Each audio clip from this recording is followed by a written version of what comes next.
tadi saya ulang lagi ya, bahwa sebetulnya prosesnya sama gitu, bahwa gelombang elektromagnetik yang jatuh miring dari bidang batas itu prosesnya sama sebetulnya dengan gelombang jatuh normal. Hanya saja ini arah gelombangnya berarti membentuk sudut miring dengan bidang normal, itu saja. Jadi fenomenanya hanya membentuk bidang miring dengan sudut normal. Pada dasarnya sama, gelombang elektromagnetik itu diteruskan atau dipantulkan. Hanya diteruskannya membentuk sudut, dipantulkannya juga membentuk sudut. Nah, jadi seolah-olah yang diteruskan itu seolah-olah seperti yang dibiaskan gitu ya. Yang dipantulkan juga sama gitu, seperti pada proses pembiasan juga ya. Kalau dia pada sudut tertentu dia membentuk seolah-olah seperti dipantulkan sempurna. Jadi fenomena gelombang elektromagnetik yang membentur bidang yang lintas medium ini teorinya adalah mirip dengan ketika kita belajar cahaya yang membentur cermin atau lensa gitu ya, seperti itu. Nah, kemudian prosesnya adalah kita jangan lupa kita cerminkan gelombang elektromagnetik itu ke sumbu, seolah-olah kita buat sumbu yang baru ya. Nah, jika gelombang medan listrik merambat dalam suatu medan tidak meredam ke arah sumbu Z positif dan bergetar searah sumbu X, jadi merambatnya searah sumbu Z positif, kemudian bergetarnya searah sumbu X, maka dapat dituliskan dalam fasor ini kalau dalam membentuk garis normal, dia sejajar garis normal. Tapi kemudian kalau yang miring dia akan membentuk suatu sudut, dan Kenapa? Sudutnya ini juga harus Udah segar seolah-olah bangun tidur ya. dicerminkan ke yang ke seolah-olah dicerminkan ke sumbu aksen ya, sumbu bayangan gitu, seolah-olah seperti itu. Nah, pencerminan kepada sumbu bayangannya itu juga kita harus buat dalam satu persamaan, misalnya seperti ini, Z aksen sama dengan merupakan pencerminan dari X sin theta dan Z cos theta ya, seperti itu. Kemudian nanti persamaan itu kita substitusi dengan kebersamaan aslinya, yang AX aksen ya. AX aksen itu seolah-olah adalah AX cos theta ditambah AZ sin theta. Persamaan ini didapatkan dari hasil dari pencerminan atau hasil dari pencerminan bidang Z terhadap Z aksen misalnya. Kemudian ini persoalannya kemudian akan menjadi lebih umum ya jika dilihat berbagai kasus seperti ini. Misalnya ada gelombang elektromagnetik, ini sumbu X, sumbu Y, sumbu Z, arah rambatnya dia membentuk sudut nih, lihat perhatikan R ya, arah rambatnya membentuk sudut theta X, pencerminannya ke betanya ini, beta yang tegak lurus dengan bidang ini, seolah-olah P itu adalah, diperhatikan di sini garis PW itu adalah garis pada bidang equipace ya. Panah vektor R merupakan vektor posisi dari titik pusat ke suatu titik M pada bidang equipace. Jadi kita seolah-olah punya satu titik M yang kemudian direpresentasikan dari satu titik pusat ke titik M, itu dianggap sebagai jari-jari R ya. Nah, kemudian garis putus-putusnya beta sama dengan beta N ini vektor normal ya, maka diwakili oleh beta sama dengan beta dikalikan dengan vektor normal, vektor satuannya ya, atau vektor normal. Jadi ada pencerminannya seperti itu. Maka dapat diamati bahwa beta dot R, beta dikalikan dengan dot R ini ya, sama dengan beta dikalikan ini vektor normalnya dikalikan vektor XAX ditambah YAY ditambah ZAZ dari ini vektor M-nya. Harusnya jawabannya konstan. Persamaan bidang equipace. Nah, setelah ini akhirnya kita dapat beta dot R sama dengan beta cos X theta X ditambah Y cos theta Y ditambah Z cos theta Z sama dengan konstan. Nah, kita akan dapat persamaannya bahwa dalam bentuk fasor menjadi medan listrik sama dengan medan listrik magnitudnya dikalikan dengan E pangkat minus J beta dot R. R itu ini adalah komponen pencerminan R terhadap equipace-nya ya, seperti ini. Nah, kemudian vektor H adalah vektor satuan dari beta cross medan listrik ya dibagi dengan eta. Jadi ini cross tuh artinya dia vektornya adalah vektor tegak lurus ya dari vektor beta ini ya. Ini vektor normal beta cross dengan vektor E, jadi arah getar E, kemudian arah beta cross, maka ini adalah pasti vektor satuannya adalah yang tegak lurus terhadap N, terhadap beta, dan tegak lurus terhadap E ya arahnya. Nah, kalau menghitung dayanya P sama dengan E besar E dikalikan besar H dikalikan dengan vektor satuan yang tegak lurus bidang. Kemudian kalau gelombang lintas medium terus gelombangnya jatuh miring, ini pasti ada kekompleksan sendiri ya. Jadi jatuh miringnya saja sudah kompleks ditambah dengan lintas medium. Kalau ini baru pada posisi gelombang elektromagnetik jatuh miring gitu ya gelombangnya. Nah, kalau misalnya kemudian kaitannya dengan lintas medium, berarti lintas medium seolah-olah ada dua medium yang berbeda, kemudian gelombang elektromagnetiknya jatuh membentuk sudut sebagai dari sudut dari dengan bidang normalnya ya, sudut dengan bidang. Ini contohnya nih, kasusnya bila medium pemantul adalah konduktor sempurna. Jadi kalau misalnya ini kita punya suatu ini lihat, perhatikan ya di sini.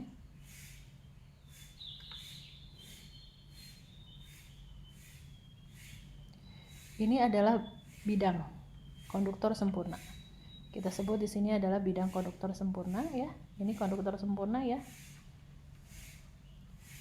Nah, gelombang elektromagnetik datang dari sini, dari kiri yang warna biru ini.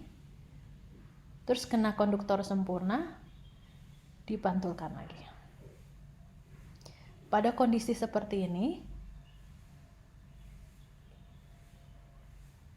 hanya akan terjadi bila bahan yang kedua adalah konduktor sempurna. Jadi sekali lagi, kalau perlakuan konduktor sempurna itu justru membuat seolah-olah gelombang elektromagnetik itu dapat dipantulkan kembali.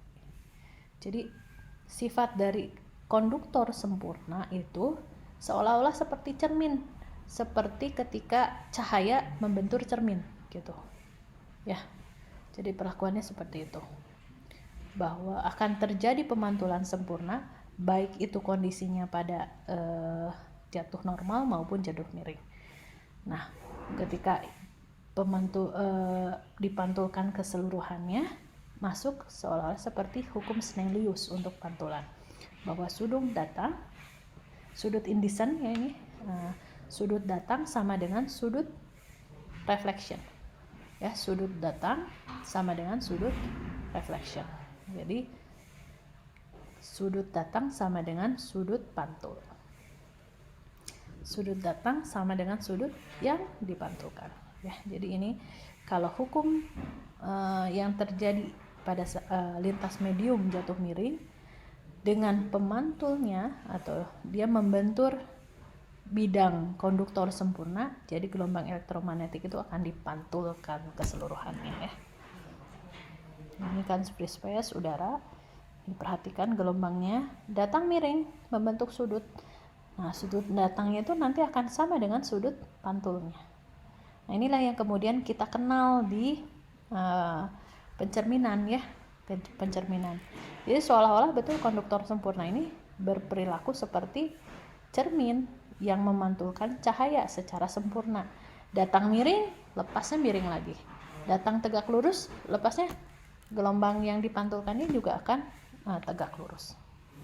Nah, ini hukum Snellius ya, sebagai hukum yang terjadi pada konduktor sempurna, syarat batas konduktor sempurna. Ini jangan lupa ya, bahwa sudut datang sama dengan sudut yang dipantulkan. Kemudian ekspresi medan totalnya di free space seperti ini ya. Perhatikan medan listrik yang semua ada posisinya di free space karena dia dipantulkan ya. Jadi di sini posisinya medan listriknya. Medan listrik yang datang ditambah medan listrik yang dipantulkan, besarnya adalah medan listrik secara total.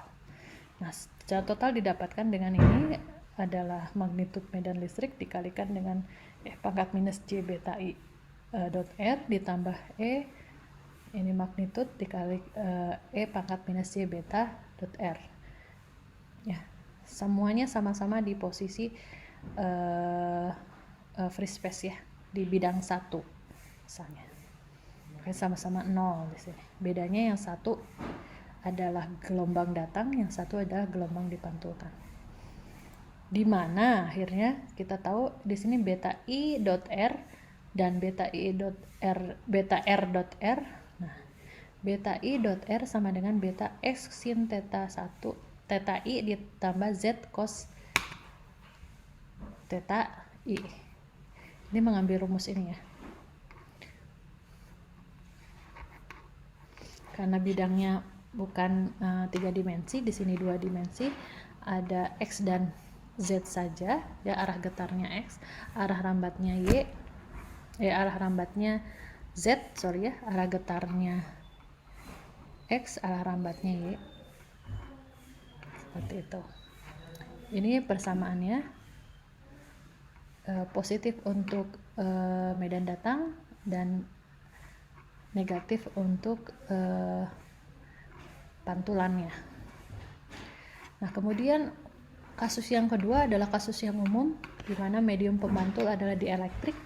Pada medium pembantul adalah dielektrik, sebagian gelombang akan dipantulkan dan sebagian lagi akan dibiaskan. Jadi sebagian dipantulkan, sebagian dibiaskan. Dan sebagian ini sebagian dipantulkan, yang ini ya gambarnya reflector rays, dan kemudian yang dibiaskan itu adalah yang ini refracted ya. Kalau dipantulkan reflected, kalau yang dibiaskan refracted ya. Di sini membantu persamaan CB. Perhatikan di sini, ini titik CB itu sama dengan AE dibagi V1 sama dengan dibagi V1. Dan ini formulanya sama dengan sudut datang ditambah sudut pantul. Untuk gelombang yang dibiaskannya ada V1 CB per V1 sama dengan AD per V2.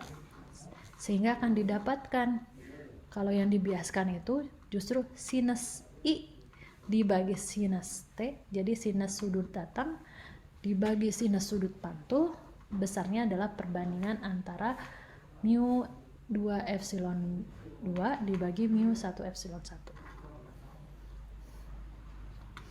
Atau kalau kita tahu mu itu biasanya kan 1 ya, karena sifatnya non ferromagnetik, non magnetik, berarti nilainya 1, sehingga kemudian kita dapat persamaan bahwa sin theta per sin theta I sudut datang dibagi sin theta sudut pantul sama dengan perbandingan epsilon 2 dibagi epsilon 1. Jadi perhatikan di sini ya, I1 sinus I1 dibagi sinus sudut pantul.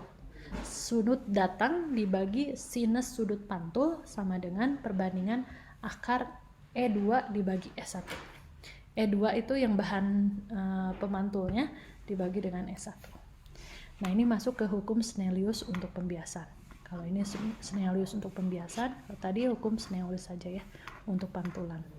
Jadi kita sudah punya 2 rumus hukum Snellius yang biasanya sudah kita gunakan dalam penggunaan gelombang elektromagnetik yang menembus prisma dan gelombang elektromagnetik yang menembus cermin misalnya ya, yang terpantulkan cermin. Jadi ini sebetulnya kalian sudah pernah menggunakan persamaannya gitu ya pada kasus pencerminan dan pembiasan. Nah selanjutnya, ini hukum Snellius yang lebih umum yang berlaku pada gelombang elektromagnetik. Ada koefisien pantul, polarisasinya vertikal. Kalau polarisasi vertikal, maka medan E terletak pada bidang jatuh dan medan H sejajar persamaan medium. Medan H sejajar perbatasan medium. Ini medan H ya. Yang medan E-nya sebelah sini. Nah, nanti kita dapat persamaan ini. Ini adalah koefisien pantul, eta 2 cos dikalikan dengan sudut cos dari sudut pantul dikurangi dengan eta 1 cos sudut pantul dibagi eta 2 cos sudut pantul ditambah eta 1 cos sudut datang.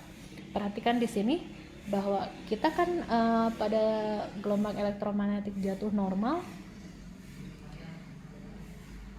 kita tahu rumusnya bahwa konstanta atau koefisien refleksi perbandingan dari eta 2 dikurangi eta 1 dibagi eta 2 ditambah eta 1. Nah ini sama mirip, cuma kemudian ada kompensasi terhadap sudut ya. Jadi cos sudut datang dikurangi cos sudut cos sudut pantul dikurangi cos sudut datang dibagi cos sudut pantul ditambah cos sudut datangnya. Ada di buku ya, ini silahkan kalau yang punya bukunya bisa dicek. Sebagai fungsi sudut datang saja, magnitud koefisien pantul polarisasi vertikal dapat dicatatkan sebagai berikut. Nah, kalau misalnya hanya ada sudut datangnya saja, fungsi dari sudut datangnya cos I dan sin I. Kita nggak tahu yang lainnya, tapi kita tahu perbandingan antara permitivitas bahan kedua dan permitivitas bahan pertama, maka kita bisa menggunakan rumus ini. Kemudian ada lagi istilah ini kalau medium pemantulnya masih dielektrik, selain tadi gelombang elektromagnetik itu dibiaskan sehingga kita menggunakan rumus Snellius untuk pembiasan, ada lagi hukum yang berlaku adalah hukum sudut Brewster. Dikenal dengan sudut Brewster. Sudut Brewster adalah sudut yang datang ketika koefisien pantulnya minimum, atau fase akan berubah tanda setelah sudut Brewster. Jadi sudut Brewster itu adalah sudut datang, di mana sudut datang ketika koefisien pantulnya minimum. Koefisien pantulnya mendekati 0. Jadi sudut datang ketika koefisien pantul minimum.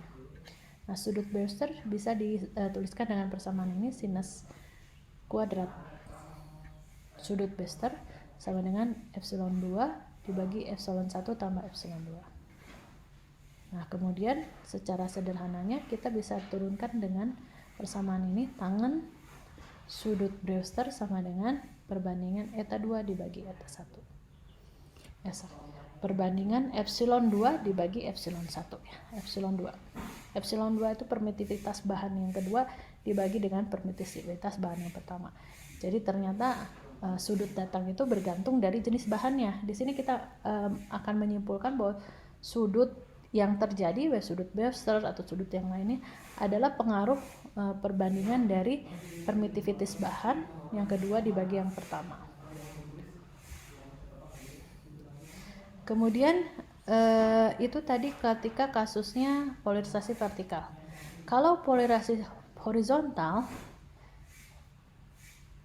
itu, kalau vertikal pantul dikurangi datang. Kalau horizontal sudut datang dikurangi sudut pantul ya.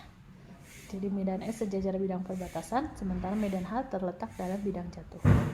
Nah, kalau ini seperti ini, persamaan koefisiennya sama ya, bahwa eta 2 dikurangi eta 1 dibagi eta 2 ditambah eta 1, tapi kemudian perbedaannya adalah representasi cosnya, representasi sudut datangnya ya. Kalau ini sudut datang dikurangi sudut pantul, kalau yang vertikal sudut pantul dikurangi sudut datang. ya. Kemudian ada kasus lagi di mana medium pemantul adalah dielektrik. Nanti kita bisa mendapatkan koefisien transmisi atau koefisien terus. Tadi kita sudah dapat koefisien pantulnya.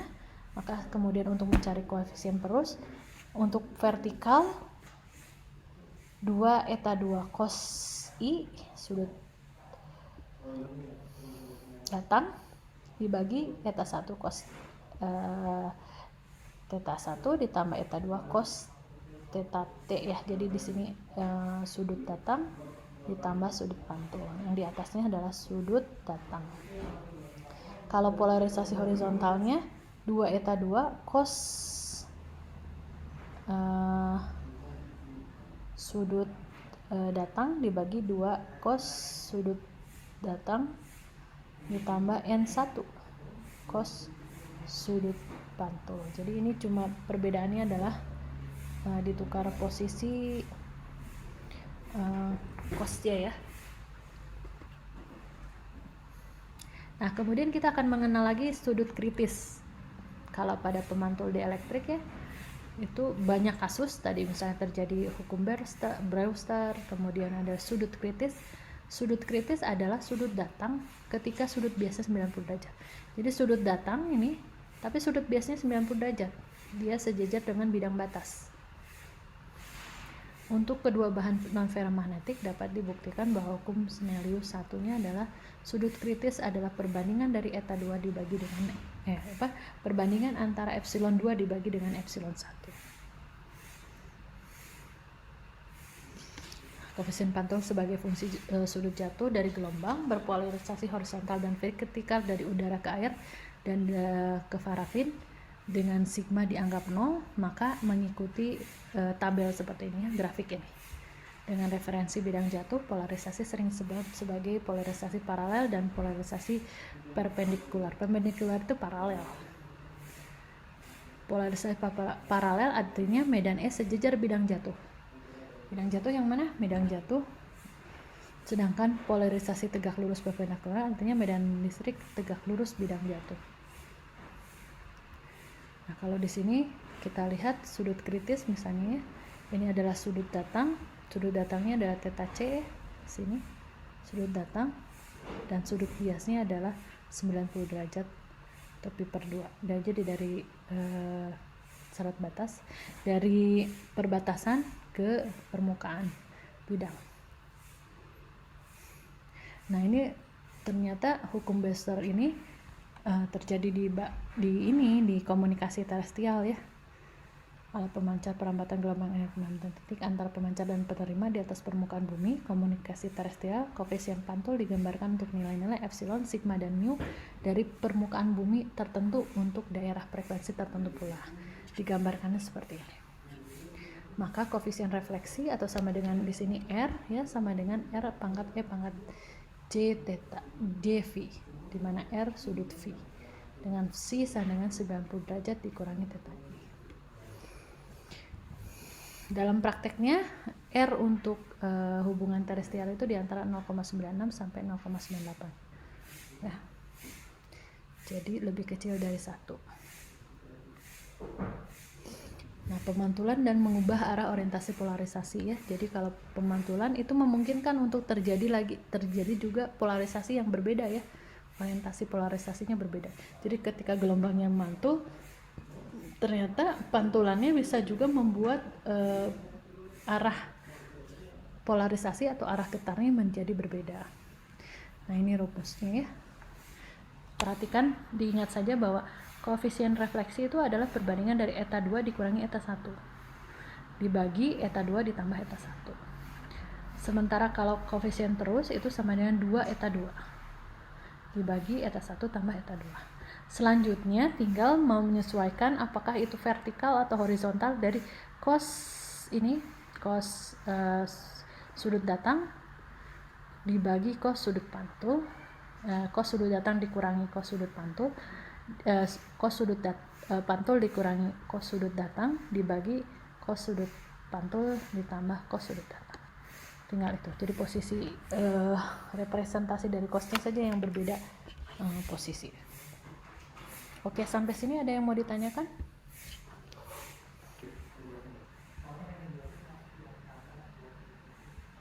Nah, berarti kalau tugas 2 yang ini berarti kita sekarang sudah bisa jawab ya, yang ini. Nih, lihat.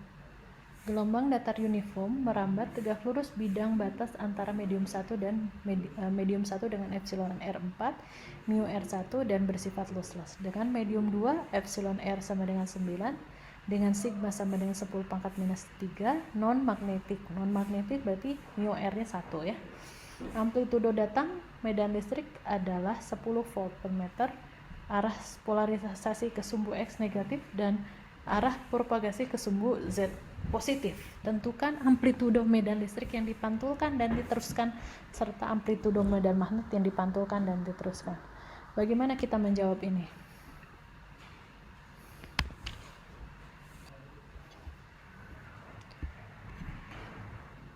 Ini tugasnya ya, yang ini kan. Nah, jadi bagaimana kita menjawab ini? Masuk ke persamaan. Saya di sini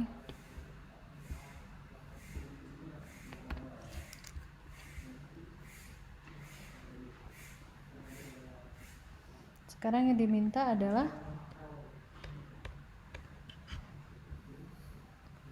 gelombang datar merambat. Berarti kita harus gambarkan ini ya, barat batasnya. Misalnya kita punya ini,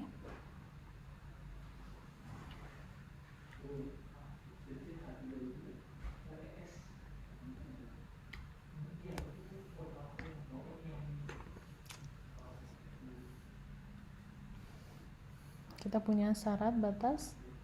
Di sini adalah bahan pertama, di sini bahan kedua.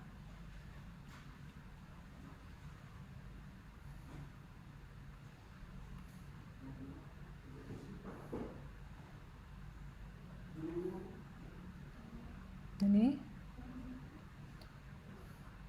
Dan gelombang elektromagnetiknya itu merambat dari sisi bahan satu ke bahan yang kedua. Bahan yang pertama mempunyai medium 1, punya karakteristik tertentu, adalah epsilon R-nya, ada mu R-nya sama dengan 1. Kemudian sama di sini juga ada bahan kedua, ada epsilon R-nya, ada mu R-nya 1. Kemudian sigmanya juga tadi tertentu. Kita lihat. Yang pertama epsilon R-nya 4, yang kedua epsilon R-nya 9, dan sigmanya 10 pangkat minus 3.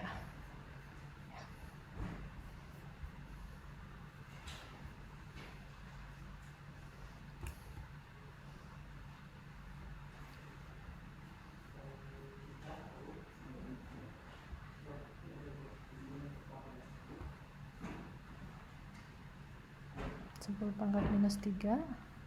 Kemudian di sini epsilon R-nya 4, di sini epsilon R-nya 9. Nah, yang ditanyakan adalah amplitudo medan listrik yang dipantulkan dan diteruskan.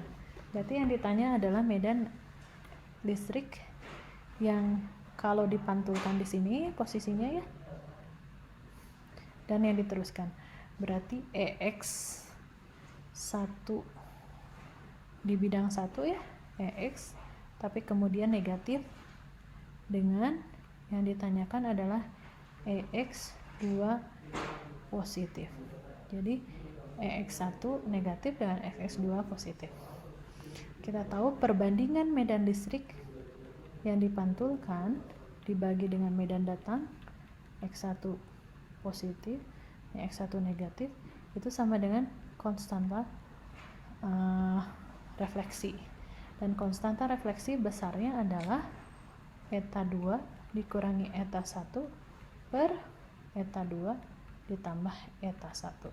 Berarti sekarang yang jadi PR apa? Kita harus mencari besarnya impedansi intrinsik. Impedansi intrinsik besarnya berapa? Impedansi intrinsik yang kedua sama dengan ini, perhatikan ada sigma, ada epsilon R, ada mu R. Etanya berarti nanti akan ada hubungannya dengan sigma. Kalau eta 1 gampang, eta 1 sama dengan akar apa ini? Akar mu dibagi epsilon. sama dengan mu R dibagi epsilon R dikali mu 0 dibagi epsilon 0. Kalau mu 0 epsilon 0 tahu kan?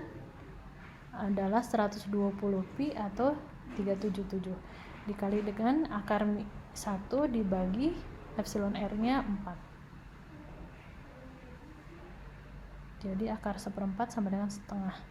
Jadi 60 pi. Ya. Untuk eta 1. Sekarang cari eta 2. Di sini ada rumus, ada 10 pangkat minus 3. Coba cari rumusnya di persamaan gelombang. Apa rumusnya eta 2? Di materi persamaan gelombang kan ada ya. Dulu saya pernah menyampaikan.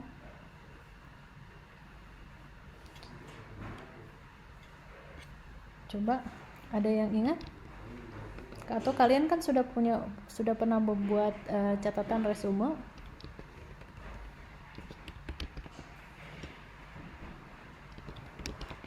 Halo? Ini jangan-jangan ditinggal semua nih, nggak ada yang ada di kelas nih. Ini Bu rumusnya Bu. Coba. Apa sebutkan Faras? Akar mu per E dikali 1 per akar 1 min J Akar akar mu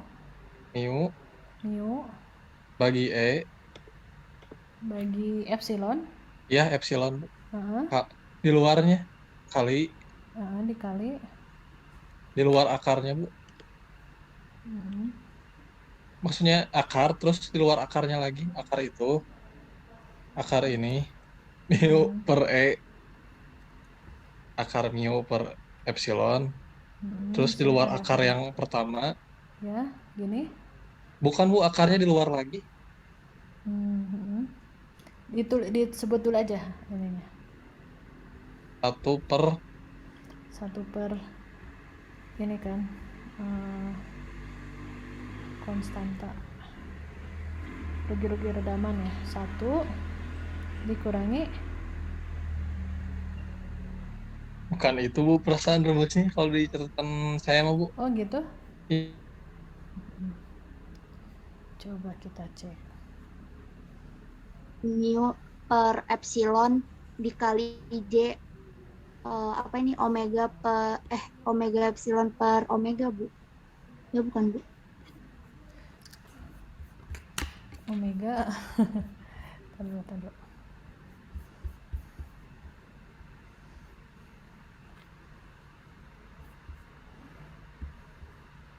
Persamaan gelombang pada bahan ada kan ya? Udah kan ya? Persamaan gelombang pada bahan gitu loh.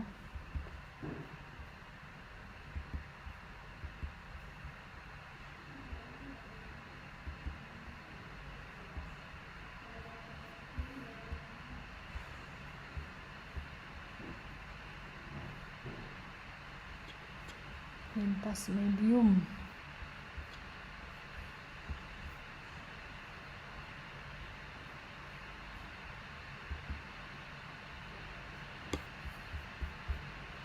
Yang ini nih. Ini pernah di-share kan ya? Kalau rumusnya di SS-in ke grup, ke apa Bu? Boleh. Silahkan. Ini kan samaannya.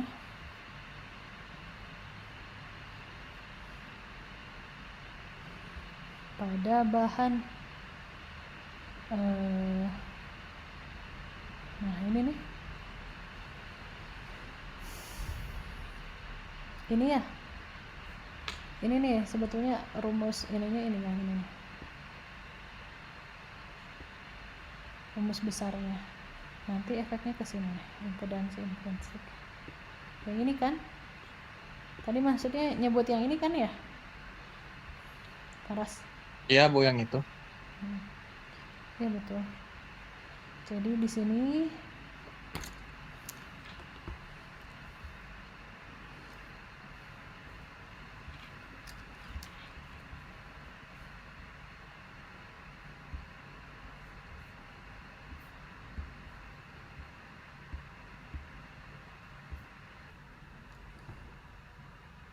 akar 1 per, di sini akar lagi ya, tadi lupa,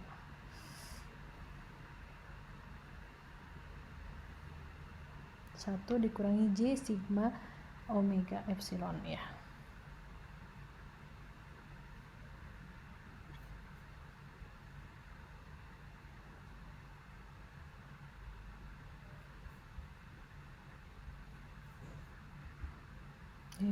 Ke sini lagi.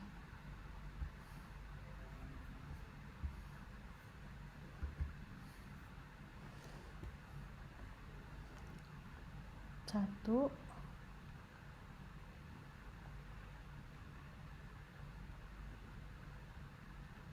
gitu ya, udah benar belum? Tidak mudah hafal saya teh, makanya diizinkan untuk mempunyai catatan. Jadi sigma akar mu epsilon, mu dibagi epsilon dikalikan dengan 1 per akar 1 dikurangi J sigma omega. Nah, ini besarnya gimana? Ini kan ini ya hampir sama menghitungnya dengan ini, berarti 120 pi dikalikan akar 1 per 9 ya. Ini akar 1 per 9 berapa? Sepertiga. Jadi 120 pi kali sepertiga berarti 40 pi ya. 40 pi dikalikan bla bla.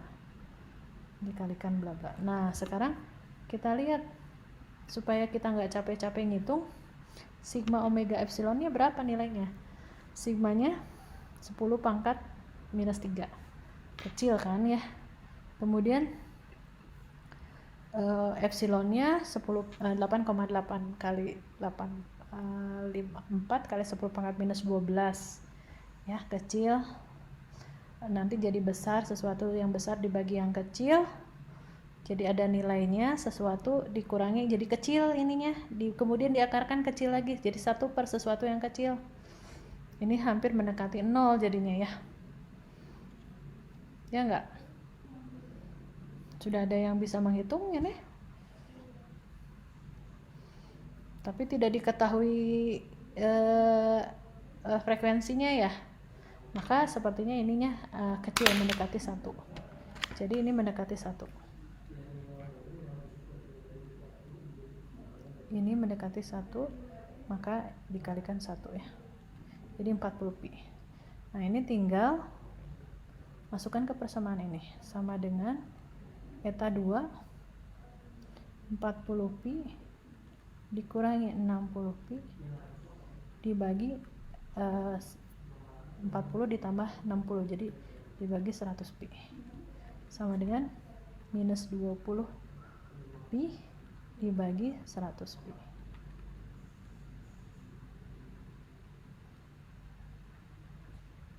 Seperlima minus seperlima gitu ya. Itu untuk koefisien refleksinya. Maka untuk dapat besar magnitudo pantulnya berarti EX1 minus sama dengan minus seperlima dikalikan dengan EX1 plus, dimana EX1 plusnya kita tahu adalah 10 volt, jadi sama dengan minus 1/5 kali 10 sama dengan minus 2 volt gitu ya. Oke, bisa ya? Bu mau nanya, Gimana Faras? kenapa yang bawahnya mendekati 1 bukannya mendekati 0 ya Bu ya? Kalau mendekati 0 nilainya 0 ya. Coba dihitung, ada nggak ininya frekuensinya apa? Frekuensinya diketahui nggak? Nggak diketahui ya? Frekuensinya nggak diketahui ya? Enggak Bu. Kalau nggak diketahui seperti ini, pasti kita dipermudah ya dengan kondisi. Kalau ini sigma ya, sigmanya berapa? 10 pangkat minus 3.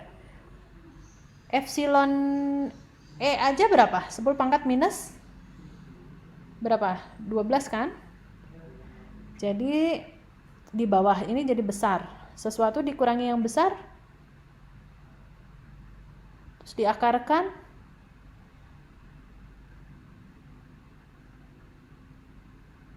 satu dibagi yang besar sekali harusnya 0. Nggak bisa 0 sih.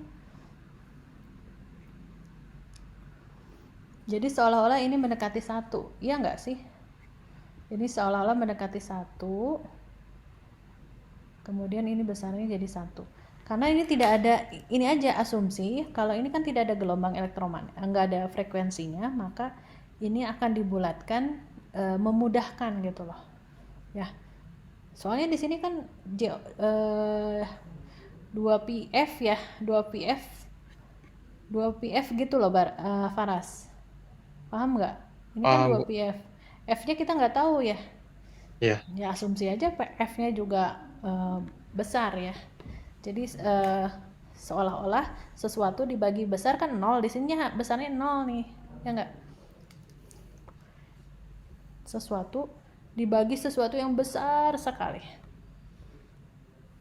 10 pangkat minus 3 dibagi 100 aja udah mendekati 0 kan nanti. Mendekati 0, hasilnya jadi 1 dikurangi 0. 1 dikurangi 0 kan 1. Terus kemudian akar 1, 1. 1 dibagi 1, 1 gitu loh. Jadi ini mendekati ke 1. Ini rugi-rugi tangensialnya mendekati 0. Gitu loh. Itu Ngerti, dulu Bu. aja. Oke ya. Sip. Kemudian kalau pertanyaan berikutnya itu adalah buktikan bahwa hukum kekekalan energi pun berlaku pada kasus tersebut. Ya, dimasukkan aja dayanya. Jadi mengikuti kepersamaan ke rumus yang sebelumnya ada di pembahasan lintas medium ini nih, di materi ini ya. Nah, nanti kan cara menjawabnya seperti ini ya. Nah, ini kan ada medan listrik, nanti dibandingkan. Nah, medan magnet dihitung lagi mengikuti ini. Nah, nanti medan listrik pantul itu sama dengan besarnya koefisien pantul dikalikan dengan sudut datang, gelombang elektromagnetik datang. Nah, terus dapat juga nanti medan magnetnya, nanti hukum medan listrik, medan magnet yang diteruskan dihitung seperti ini. Nah, konsepnya apakah terpenuhi konservasi energi, hitung ini ya, seperti ini, daya datangnya berapa, daya pantulnya berapa, daya terusnya berapa gitu. Oke, saya sekarang kita lihat kalau PR tugas 5 sudah ada yang lihat isinya apa? Lintas medium, Bu. Yang lossless sama konduktor sempurna kebanyakannya. Oke, kalau tugas 4 itu masih yang pantulan ya.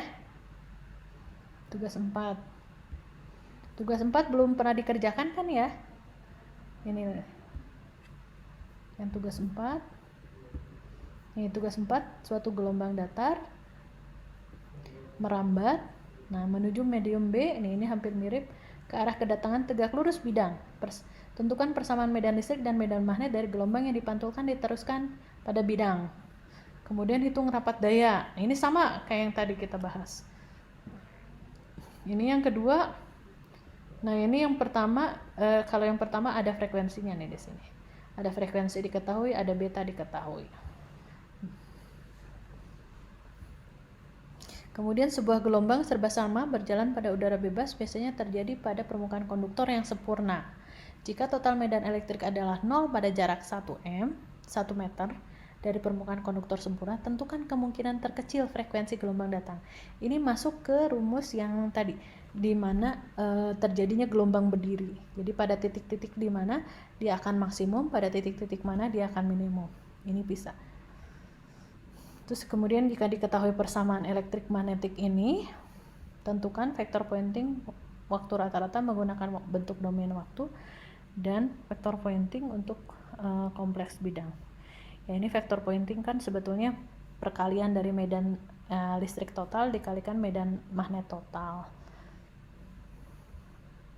Yang keempat, sebuah gelombang serbasanan pada median lossless biasanya terjadi pada konduktor yang sempurna. Nah, 150 MHz. Jika karakteristik impedansi medium lossless adalah eta 180 dan mu sama dengan mu 0, tentukan jarak terpendek dari konduktor pada total medan listrik 0. Nah, ini jarak berapa skin depth-nya itu akan menghasilkan medan listrik sama dengan 0. Ini bisa, ini pakai rumus perambatan gelombang elektromagnetik pada konduktor. Ini pada konduktor. Ini ada rumusnya sendiri, nanti akan ada skin depth. Skin depth itu adalah akar mu sigma PF mu sigma ya. Sebuah transmitter di sini terdiri dari antena lambda per 2 yang terletak pada udara. Panjang gelombang lambda 0 jatuh di permukaan laut. Nah, ini bahan yang berbeda, yang satu permukaan laut, yang satu udara. Receivernya tertentu posisinya, kemudian dia punya persamaan medan listrik, ada epsilon R-nya, ada sigma. Nah, berapakah panjang kedua meter antena di udara supaya terjadi perambatan elektromagnetik. Ini yang kelima. Oke. Kalau latihan yang kelima gimana?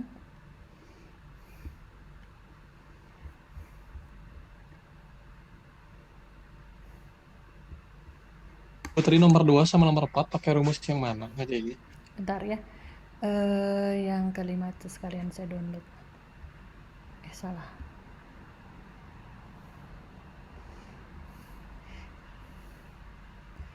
Gimana Faras?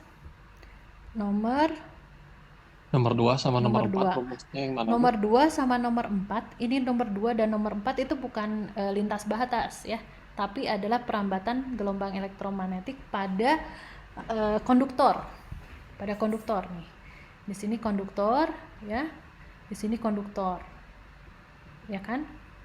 Ini rumusnya pakai yang ini. Faras.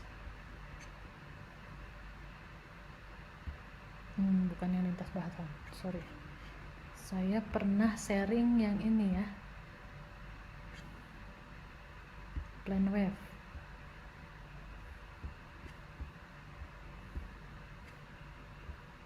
Ini Faras, rumusnya pakai yang ini kan, nih propagasi pada konduktor yang baik. Ini loh, persamaan etanya ngikut ini. Nanti pasti eta hasilnya 1 per sigma delta. Deltanya di mana deltanya itu adalah skin depth. Skin depth-nya adalah 1 per akar PF mu sigma. PF mu sigma yang tadi. Nomor 2 sama nomor 4 rumusnya ini, pakai yang ini. Ya. Kelihatan kan? Ya. Itu aja, Bu. Kan yang yang nomor 2 cuma menghitung kemungkinan terkecuali frekuensi datangnya. Jika total medan elektrik adalah 0 pada jarak 1 meter, berarti nanti di persamaan ininya. Persamaan turunannya ini, tapi persamaan umumnya ini, gelombang elektromagnetiknya persamaan umumnya yang ini nih. Pak, yang ada perubahan magnitude. Nah ya.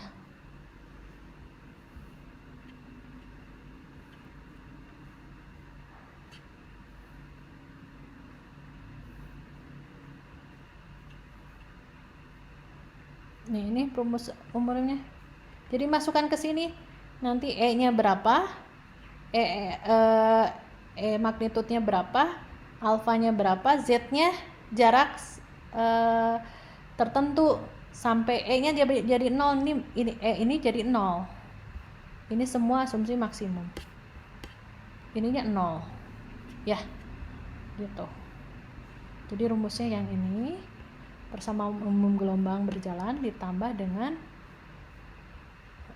persamaan gelombang elektromagnetik pada konduktor.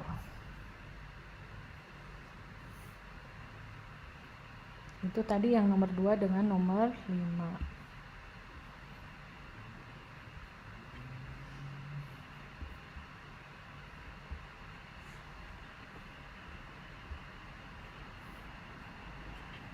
Nomor 2 dan nomor 5 yang ini ya. Yang tugas 4. Nomor 2 dengan nomor 4 ya, nomor 2 dengan nomor 4 ya tadi ya, sorry. Nomor 2 dengan nomor 4 tadi menggunakan persamaan elektromagnetik pada umumnya yang merambat pada bahan dan gelombang elektromagnetik pada konduktor. Kalau nomor 3 dengan nomor 4, kalau nomor 3 membahas pointing vector, nomor 5 sama dengan nomor 1 syarat batas, ya, bidang batas, lintas medium. Terus yang kita lihat yang kelima, tugas 5, coba isinya apa?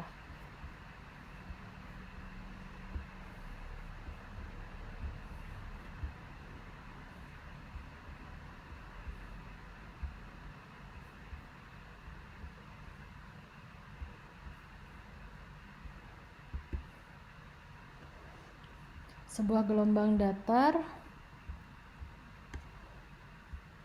Kalau tugas 5 isinya adalah sebuah gelombang datar dengan frekuensi 100 MHz merambat di ruang bebas lalu jatuh normal mengenai blok material. Nah, ini surut batas. Nah, cari koefisien pantul, persamaan gelombang medan listrik dan medan magnet yang dipantulkan, koefisien transmisi. Koefisien pantul kan itu ya tadi ya, eta 2 dikurangi eta 1 dibagi eta 2 ditambah eta 1. Kalau koefisien transmisi eta 2, 2 eta 2 dibagi eta 2 ditambah eta 1. Terus ini persamaan gelombang datar. Ini juga syarat batas, masih sama yang pertama dengan yang kedua. Ada koefisien refleksinya. Yang ketiga, yang keempat juga bahan dan syarat batas real time. Yang kelima juga sama. Oke. Sampai ketemu lagi di pertemuan selanjutnya. Lebih kurangnya saya mohon maaf ya. Assalamualaikum warahmatullahi wabarakatuh. Waalaikumsalam. Waalaikumsalam. Ibu. Terima kasih, Bu. Oke.